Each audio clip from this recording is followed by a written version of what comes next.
చాలా స్కూల్స్ కి గ్రౌండ్స్ ఉండవు.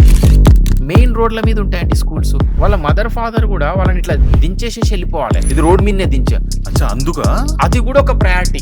హెచ్ఎం ఏం అడుగుతాడు, నీకు ఆగస్ట్ ఎంత సిలబస్ అయింది, సెప్టెంబర్ ఎంత అయిందని అడుగుతాడు. పాపం టీచర్లకు కూడా ఏంటంటే ఇట్లా క్వశ్చన్ అడిగటం ఎంకరేజ్ చేస్తే ఆ 45 నిమిషాల క్లాస్ ఊరికే క్వశ్చన్లకే అయిపోతుంది. సిలబస్ కంప్లీట్ కావాలంటే ఆ క్వశ్చన్ చేసుకొని నోరు ముప్పియాలి.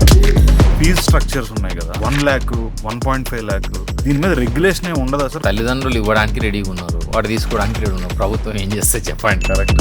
ఏ స్కిల్ ఉన్నాడు ఆయన ఈరోజు ఖాళీగా ఉన్నాడా? సర్టిఫికేట్ ఉన్న వాళ్ళు మస్తు మంది ఖాళీ ఉన్నారు. కాబట్టి సర్టిఫికేటా స్కిల్లా? ఆ సర్టిఫికేట్ ఈరోజు చెత్తబుట్ట లేనిస్తే కూడా చెత్తబుట్ట కూడా రే వేరేది ఏదన్నా రాబోయింది.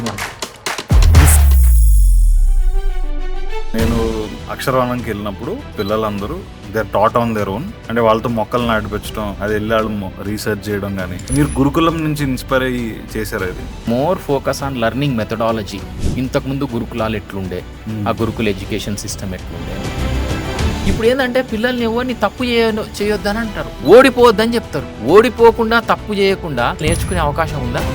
ఇప్పుడు ఇన్ఫర్మేషన్ ఎవరి దగ్గర ఉంది? గూగుల్. నిజంగా గురువు ఎవరంటే గూగులే. ఇన్స్పిరేషన్ ఇవ్వాల్సింది గురువు, ఇన్ఫర్మేషన్ కాదు. మార్చిలో ఎగ్జామ్స్ ఉంటాయి, డిసెంబర్లో కలెక్టర్ మీటింగ్ పెడతారు. లాస్ట్ టైం మన 90% వచ్చింది. ఈసారి మీరు ఏమన్నా చేసి 95% తీసుకురావాలంటారు. బట్ ఏమన్నా చేసి అంటే ఇంకా అది